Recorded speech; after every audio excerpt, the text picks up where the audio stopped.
Bulletin की शुरुआत करेंगे बड़ी खबर के साथ राजधानी देहरादून से, जहां सीएम पुष्कर सिंह धामी का आज हरिद्वार दौरा रहने वाला है और ऐसे में सप्त ऋषि आश्रम मैदान में संत सम्मेलन का आयोजन होगा, जिसमें बतौर मुख्य अतिथि पहुंचेंगे सीएम। संत सम्मेलन में सीएम धामी शामिल होंगे। दोपहर 2:20 पर कैंप कार्यालय सीएम धामी पहुंचेंगे। शाम 5 बजे डीबीटी से पेंशन धनराशि भी ट्रांसफर करेंगे, यानी सीधे तौर पर पेंशन धारकों को यहां पर बड़ी सौगात सीएम के हाथों मिलने जा रही है। आज सीएम पुष्कर सिंह धामी का हरिद्वार दौरा रहने वाला है। सप्तऋषि आश्रम मैदान में संत सम्मेलन का आयोजन होगा। साथ ही बतौर मुख्य अतिथि सीएम पुष्कर सिंह धामी संत सम्मेलन में शामिल होंगे। दोपहर 2:20 पर कैंप कार्यालय पहुंचेंगे सीएम और ऐसे में आज शाम 5 बजे डीबीटी के माध्यम से धनराशि का ट्रांसफर भी पेंशन धारकों के लिए होना है, यानी सीधे तौर पर कई सारे कार्य जो कि आज सीएम धामी के प्रस्तावित हैं, जिनके मद्देनजर आज हरिद्वार दौरे पर सीएम पुष्कर सिंह धामी रहने वाले हैं। और इस बीच हमारे साथ हमारी सहयोगी दीपिका भंडारी जुड़ गई देहरादून से ज्यादा जानकारी के साथ। तो दीपिका, आज सीएम का हरिद्वार दौरा है और संत सम्मेलन से लेकर डीबीटी ट्रांसफर और कई सारे कार्यक्रम रहने वाले हैं, क्या कुछ पूरी जानकारी?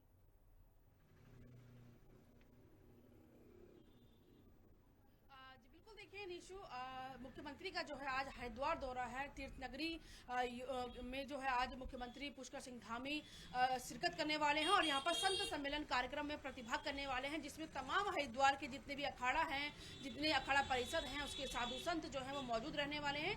क्योंकि देखिए भाजपा सरकार जो है और सीएम धामी को जो है धाकर धामी और सनातन धर्म के रक्षक कहा जाता है और ऐसे में जिस तरीके से सनातन धर्म को मजबूती प्रदान करने के लिए काम कर रहे हैं और अग्रसर हैं, इसको लेकर के लगातार उनको साधु संतों का जो आशीर्वाद है वो मिलता आ रहा है और मिलता भी है।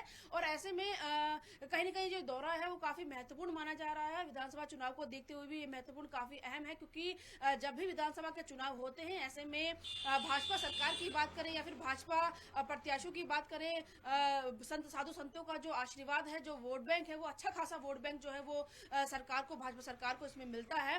तो कहीं ना कहीं समय समय पर मुख्यमंत्री पुष्कर सिंह धामी जो है साधु संतों के बीच जाकर के उनकी तमाम जो समस्याएं होते हैं उनका वो जानते हैं, उनका निवारण करते हैं और जो भी उनकी मांग होती है अपने साधु संतों से रिलेटेड या आश्रम से रिलेटेड, उसको भी वो पूरा करते हैं। तो ऐसे में कहीं ना कहीं जो आज का ये दौरा है वो काफी अहम है और जरूर वो जो है आज अपने दौरे पर साधु संतों से 2027 में जीत का परचम लहराने का आशीर्वाद भी लेंगे और उनको हमेशा आशीर्वाद मिलता भी आया है। वहीं इसके बाद 2:20 पर वो कैंप कार्यालय पहुंचेंगे, वहां पर जो शासकीय कार्य हैं वो निपटाएंगे और शाम को वो जो है डीबीटी के माध्यम से तमाम जो समाज कल्याण विभाग द्वारा संचालित पेंशन योजनाओं के लाभार्थी हैं, उनको जनवरी महीने की जो पेंशन है उसको डिजिटली यानी कि डीबीटी के माध्यम से जो है देंगे और हर महीने जो है मुख्यमंत्री पुष्कर सिंह धामी जिस तरीके से प्रधानमंत्री नरेंद्र मोदी डिजिटल इंडिया को लेकर आगे काम कर रहे हैं, इसी कड़ी में मुख्यमंत्री जो है हर महीने पेंशनर जो होते हैं, लाभार्थी जो होते हैं, उनको डीबीटी यानी कि डिजिटल माध्यम से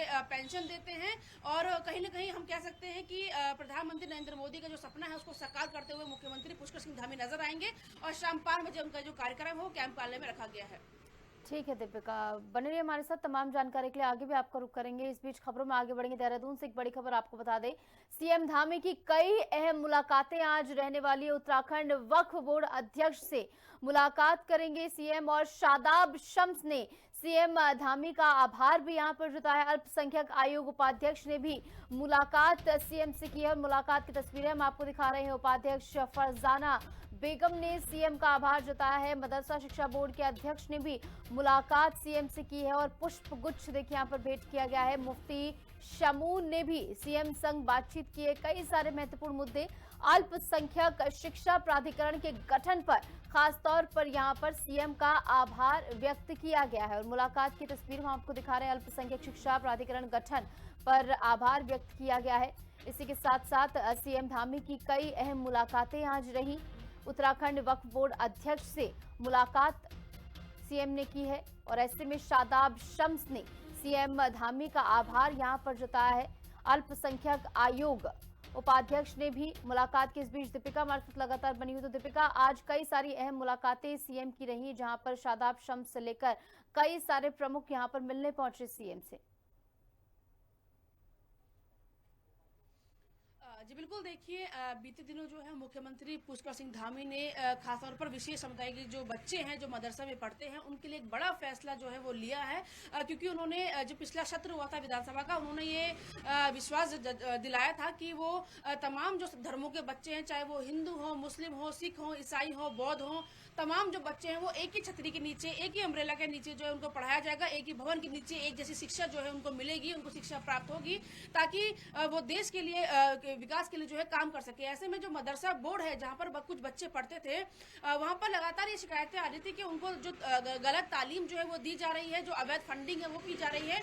ऐसे में बच्चों का भविष्य खराब ना हो, बच्चों को अच्छी शिक्षा मिले, मुस्लिम बच्चों को, तो ऐसे में मुख्यमंत्री पुष्कर सिंह धामी ने मदरसा बोर्ड को भंग करते हुए उत्तराखंड अल्पसंख्यक शिक्षा आयोग का जो गठन है वो किया है, जिसमें अब जो जितने भी मदरसा में पढ़ने वाले बच्चे थे उनको हिंदू, ईसाई, सिख के बच्चों के साथ ही शिक्षा मिलेगी। एक ही स्कूल में बच्चे पढ़ेंगे जो मदरसे के तमाम बच्चे हैं, और इसी को लेकर के जो मदरसा बोर्ड के अध्यक्ष है मुफ्ती समून काशमी, वक्फ बोर्ड के अध्यक्ष है शादाब शम्स, और जो अल्पसंख्यक आयोग की जो उपाध्यक्ष है उन्होंने मुख्यमंत्री से मुलाकात करके उनका धन्यवाद अदा किया। उन्होंने ये धन्यवाद करते हुए कहा कि मुख्यमंत्री ने जिस तरीके से तमाम जो समुदाय के जो बच्चे हैं, सभी धर्मों के बच्चे हैं, उनको एक समान समझा और एक समान शिक्षा देने का जो योजना बनाई थी उसे आज साकार करते हुए मुख्यमंत्री नजर आए हैं। तो उन्होंने तमाम वो मुस्लिम बच्चे जो आज अच्छी शिक्षा प्राप्त करेंगे, एक जैसी शिक्षा प्राप्त करेंगे, वो भगवत गीता भी पढ़ेंगे, वो वंदे मातरम की जो तमाम जो हमारे ऐसे बहादुर वीर बहादुर रहे उनकी गाथाएं भी पढ़ेंगे, तो समान शिक्षा मिलेगी। और इसको लेकर के ही तमाम जो मुस्लिम संगठन के विशेष लोग हैं, चाहे हम बोर्ड के अध्यक्ष की बात करें, मदरसा बोर्ड के अध्यक्ष की बात करें, या अल्पसंख्यक आयोग के उपाध्यक्ष की बात करें, उन्होंने मुख्यमंत्री से मुलाकात की है, उनका धन्यवाद अदा किया है।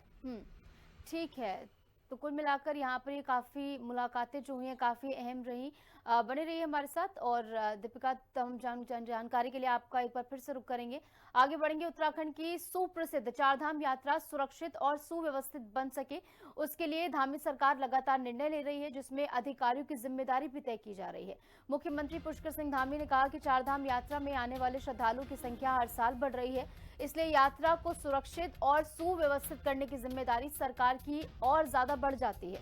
तो वहीं सरकार की तरफ से लगातार प्रयास किए जा रहे हैं ताकि यात्रा को और व्यवस्थित तरीके से आगे बढ़ाया जा सके, यहाँ पर आने वाले श्रद्धालुओं को बेहतर सुविधाएं मुहैया कराई जा सके, इसके लिए लगातार प्रयास किए जा रहे हैं। देखिए, चारधाम यात्रा चूंकि जिस प्रकार से लगातार वर्ष दर वर्ष हर वर्ष लगातार उसकी संख्या में बढ़ोतरी हो रही है, तो चारधाम में आने वाले जो श्रद्धालु हैं, तीर्थयात्री हैं, उनकी सुरक्षा हमारे लिए सर्वोच्च प्राथमिकता है। उनकी सुरक्षा को लेकर जो भी निर्णय लिए गए हैं, मैं समझता हूँ उसके पीछे यही हेतु है कि चारधाम यात्रियों की सुरक्षा सर्वोच्च प्राथमिकता में हमारी है, और उसको लेकर ही प्रावधान कर रहे हैं। तो चारधाम यात्रा के लिए लगातार प्रयास किए जा रहे हैं। इस बीच हमारे साथ दीपिका, हमारी सहयोगी, लगातार बनी हुई हैं। तो दीपिका, आस्था का सैलाब उमड़ता हुआ नजर आ रहा है, और रजिस्ट्रेशन जो कराया जा रहा है उसका आंकड़ा भी जो है रिकॉर्ड स्तर पर सामने आ रहा है। ऐसे में चारधाम यात्रा को लेकर इस साल क्या कुछ खास व्यवस्थाएं सरकार की ओर से की जा रही हैं, क्या कुछ पूरी जानकारी?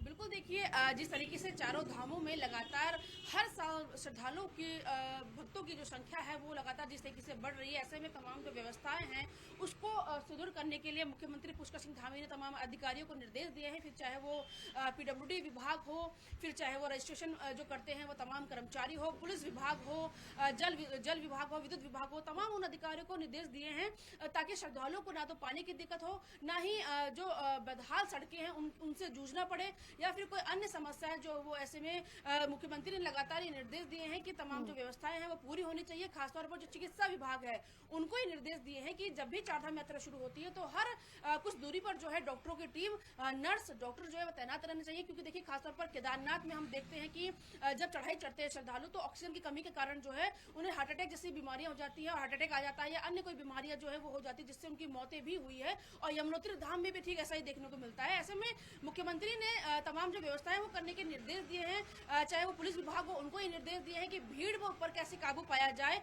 और कैसे रजिस्ट्रेशन जो है उसको चेक किया जाए, इस पर खासतौर पर ध्यान दिया जाए। क्योंकि हम देख रहे हैं पहले 46 लाख लोग आते हैं, उसके बाद 50 लाख लोग आते हैं, फिर 55 लाख, लगातार जो श्रद्धालुओं की संख्या है वो बढ़ रही है। और खासतौर पर केदारनाथ में हम देख रहे हैं कि केदारनाथ में भोले बाबा के जो भक्त हैं उनकी संख्या लगातार बढ़ती जा रही है। तो मुख्यमंत्री ने तमाम विभागों के अधिकारियों के साथ बैठक करके निर्देश दिए हैं कि सड़क, पानी, बिजली, रजिस्ट्रेशन, पुलिस विभाग में जो ड्यूटी की तैनाती है कर्मचारियों की, उनको तमाम जो ये व्यवस्थाएं हैं वो होनी चाहिए और डॉक्टरों की टीम को जो है वो हर जगह पर तैनात रहना चाहिए ताकि श्रद्धालु के जीवन को बचाया जा सके। बिल्कुल और दीपिका, और अधिकारियों के लिए क्या कुछ निर्देश है, क्योंकि हमेशा वीआईपी कल्चर ना हो, ये मामले भी सामने आते हैं कि अधिकारियों की ओर से कई बार लापरवाही की जाती है, जिसके चलते उसका खामियाजा तमाम जो श्रद्धालु यहाँ पर पहुंचते हैं वो भुगतते हैं। तो ऐसे में अधिकारियों के लिए इस बार क्या कुछ खास प्रोटोकॉल्स? जी बिल्कुल, देखिए हमने अक्सर देखा है चारधाम यात्रा के दौरान बदहाल सड़कों के कारण कई बार बड़े हादसे हुए हैं और जिस तरीके से हेली सेवा जो केदारनाथ धाम में चलती है उसमें भी कई लापरवाही के कारण हमने देखा है कई हेलीकॉप्टर क्रैश हुए हैं, कई लोगों की मौतें उसमें हुई हैं। तो इस बार जो है यूकाडा समेत तमाम जो पुलिस विभाग है उनको ये निर्देश दिए गए हैं कि हेलीकॉप्टर सेवा से पहले तमाम जो हेली कंपनियां हैं उनके डॉक्यूमेंट चेक किए जाए, जो हेलीकॉप्टर की फिटनेस है उसको भी डॉक्यूमेंट जो है चेक किया जाए, उसके बाद ही उनको उड़ान भरने की जो परमिशन है वो दी जाए। और यूकाडा के जो डायरेक्टर हैं उन्होंने अभी से ही जो इसकी तैयारियां शुरू कर दी है। तमाम जो हेली सेवा संचालन करने वाली कंपनियां हैं उनको फिटनेस पूरा अपने कागजात पूरे रखने के निर्देश दिए हैं और उनकी प्रैक्टिस जो है वो भी कराई जाएगी इस बार, ताकि हेली सेवा के जरिए कोई ऐसा क्रैश हेलीकॉप्टर ना हो। साथ ही पुलिस विभाग को ये निर्देश दिए हैं कि भगदड़ जैसी कोई समस्या ना हो, क्योंकि केदारनाथ में हमने देखा जब सड़कें टूट गई थी और बारिश हो गई थी और आपदा आई थी तो केदारनाथ के सोनप्रयाग में कई लोग फंस गए थे और वहाँ भगदड़ जैसी स्थिति पैदा हो गई थी। ऐसे में पुलिस विभाग को ये निर्देश दिए गए हैं कि भीड़ को कंट्रोल किया जाए और बिना रजिस्ट्रेशन के किसी को भी एंट्री ना दी जाए। और साथ ही जो होटलियर हैं, जो होटल एसोसिएशन है, उनको ये निर्देश दिए हैं कि अपने कमरे जो हैं उनको पर्याप्त रूप से साफ सफाई रखी जाए, बुकिंग का एक पूरा प्रोटोकॉल हो कि भाई किस तरीके से कितने लोगों को होटल्स में जो है रहने की सुविधा होनी चाहिए। और साथ ही जो खाने पीने में ध्यान रखना है, खासतौर पर कई ऐसी जगहों पर शिकायतें आती है कि यहाँ पर अंडा, मांस, मछली बिक रहा है, तो उसमें भी खासतौर पर निर्देश ये दिए गए होटल वालों को, रेस्टोरेंट वालों को कि कोई भी ऐसी चीज यहाँ नहीं बिकेगी जिससे आस्था को ठेस पहुंचे। तो तमाम विभाग जो है उनको ये निर्देश दे दिए गए हैं, चाहे वो पीडब्ल्यूडी विभाग हो, पुलिस विभाग हो, औषधि खाद्य विभाग हो, तमाम विभागों को निर्देश दिए हैं कि इस बार की जो यात्रा है वो सरल और सुगम होनी चाहिए और तमाम जो व्यवस्थाएं हैं वो पुख्ता होनी चाहिए, वरना उनके खिलाफ कार्रवाई की जाएगी। ठीक है, यानी तमाम स्तर पर व्यापक तैयारी की जा रही है। बहुत बहुत शुक्रिया, आप जुड़ी तमाम जानकारी आपने साझा की। खबरों में आगे बढ़ेंगे। राजधानी देहरादून के रायपुर वासियों के लिए खुशखबरी है। दरअसल स्वास्थ्य सुविधाओं की दिशा में धामी सरकार ने एक बड़ा मील का पत्थर गड़ दिया है, जहां पर रायपुर सामुदायिक स्वास्थ्य केंद्र यानी सीएचसी के उच्चीकरण का काम अब अंतिम दौर में है। 20 अतिरिक्त बेड, डिजिटल एक्सरे और अल्ट्रासाउंड जैसी आधुनिक मशीनों से लैस ये अस्पताल अब जिला अस्पताल का बोझ कम करेगा। करीब 3 लाख की आबादी को अब इलाज के लिए मीलों दूर नहीं भटकना होगा। सीएम धामी का संकल्प साफ है कि हर नागरिक को उसके घर के पास सस्ता और वर्ल्ड क्लास इलाज मुहैया कराया जा सके। एक नई बिल्डिंग वहाँ पे बन रही है जिससे कि हमारी जो अस्पताल की कैपेसिटी है वो पूरी बढ़ करके फिर 30 बेडेड जो है वहाँ पे वो हो जाएगा। और उसमें जो है अभी जो नई बिल्डिंग है उसमें भी 20 बेड का प्रायोजन किया गया। पूरा एडमिनिस्ट्रेटिव ब्लॉक उसमें है, पूरा ओपीडी भी उसी में रहेगा, पूरा कॉन्फ्रेंस रूम भी है, सभी चीज़ें उसमें मतलब के तैयार हो रही हैं।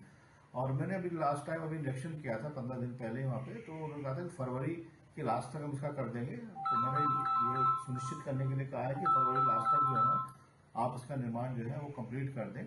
और साथ में ये भी वहाँ बोला है एमओएसी को कि ये साथ साथ चेक करते हैं कि जो कार्य हो रहा है गुणवत्तापूर्वक हो। यहाँ पर वर्तमान में अभी जो हमारे 10 चिकित्सकों के पद के अलावा 3 जो नर्सिंग स्टाफ है उनके पद हैं, जिसमें भविष्य में हमें अतिरिक्त पदों की आवश्यकता भी होगी।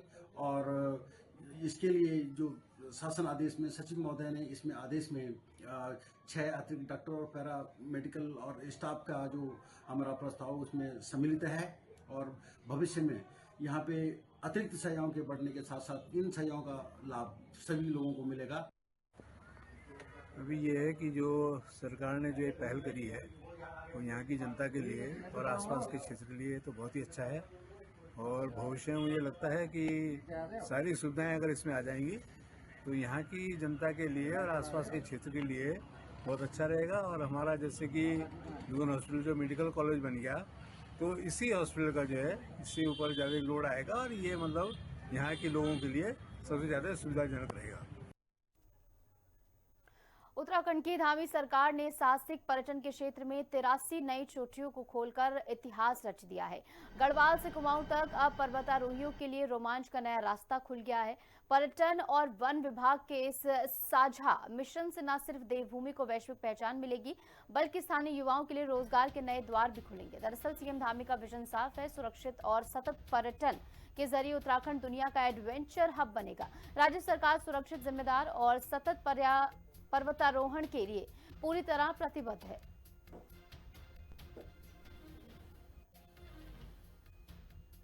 भारतवर्ष से जितने भी आपके माउंटेनर्स आएंगे उनको उनके लिए छूट रहेगी कि वो आए और जितने भी पीक्स हम लोगों ने 83 पीक्स हमने नोटिफाई किए हैं उसमें पर्वतारोहण करें। और दूसरी ओर जो विदेशी आपके माउंटेनर्स आएंगे तो उनको केवल अब IMF में धनराशि जमा करनी है और IMF की बाध्यता ये रहेगी कि जो भी फीस वो जमा करेंगे उसका 25% फॉरेस्ट डिपार्टमेंट को वो देंगे। तो एडवेंचर टूरिज्म को प्रमोट करने के लिए, जितने भी एक्सपीडिशंस हैं उनको प्रमोट करने के लिए, और दूरस्थ क्षेत्रों में रूरल एरियाज में होम स्टेज को प्रमोट करने के लिए और ग्रामीण युवाओं को रोजगार उपलब्ध कराने के लिए ये बड़ा अच्छा हम लोग का, मैं कह सकता हूँ दावे के साथ कि ये कदम है। बढ़ेंगे आगे। देहरादून के सबसे व्यस्त ISBT क्षेत्र को अब जाम के झाम से मुक्ति मिलने वाली है। परिवहन विभाग और जिला प्रशासन ने मिलकर एक ऐसा चक्रव्यूह तैयार किया जिससे बेतरतीब ट्रैफिक बीते दिनों की बात हो जाएगा। और RTO डॉक्टर अनीता चमोला के नेतृत्व में विभाग ने मॉर्निंग और इवनिंग पीक आवर्स के लिए विशेष टीमें तैनात कर दी हैं। अवैध पार्किंग पर जीरो टॉलरेंस और फ्लाईओवर के नीचे से लेकर सड़कों तक नई व्यवस्था लागू की जा रही है। अब ISBT पर गाड़ियां रुकेंगी नहीं, दौड़ेंगी। बता दें कि सीएम धामी के निर्देशों पर शुरू हुआ ये मिशन दून वासियों को बड़ी राहत देने वाला है। जिलाधिकारी महोदय के कुछ निर्देश थे कि वहाँ पर जो विभिन्न प्रकार की जो गाड़ियाँ आती हैं और जिनका कि वहाँ पर आना ज़रूरी भी नहीं है, वो भी ISBT तक आती हैं, जिस वजह से फ्लाईओवर के नीचे जाम की जो समस्या है वो उत्पन्न हो रही थी। तो उसके लिए अभी एक शॉर्ट टर्म मेजर्स कुछ किए गए थे, जैसे कि जो निगम का एंट्री एग्जिट गेट है उसमें थोड़ा सा सुधार किया गया है।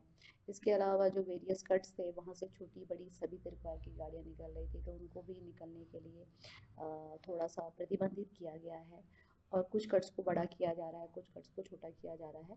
तो शॉर्ट टर्म मेजर्स तो कर दिए गए हैं, जिससे वहाँ पर थोड़ा सा सुधार हुआ है। इसके अतिरिक्त हमारी जो टीम्स हैं, ट्रांसपोर्ट डिपार्टमेंट की जो टीम्स हैं, सुबह और शाम 8 बजे से 12 बजे तक मॉर्निंग आवर्स में और 3 बजे से भी शाम के 8 बजे तक हमारी टीम्स वहाँ पे रहती हैं। हैदराबाद में गूंजा देवभूमि का डंका। जी हां, देश के सबसे बड़े एविएशन इवेंट विंग्स इंडिया 2026 में उत्तराखंड को बेस्ट स्टेट का राष्ट्रीय सम्मान मिला है। मुख्यमंत्री पुष्कर सिंह धामी के विजन ने उत्तराखंड को एक नई पहचान दी है और लगातार इसके मद्देनजर उत्तराखंड विकास की राह पर अग्रसर है। केदारनाथ से लेकर बद्रीनाथ तक अब हेलीकॉप्टर सेवा सिर्फ लग्जरी नहीं बल्कि आम श्रद्धालुओं के लिए सुरक्षा और सुगमता का आधार बन चुकी है। दुर्गम पहाड़ों में हेलीपैड का जाल और आपदा में हवाई मदद का सटीक मैनेजमेंट ही है जिसने आज उत्तराखंड को देश का नंबर 1 एविएशन इकोसिस्टम बना दिया है। ये सम्मान राज्य की बदलती तस्वीर की गवाही है।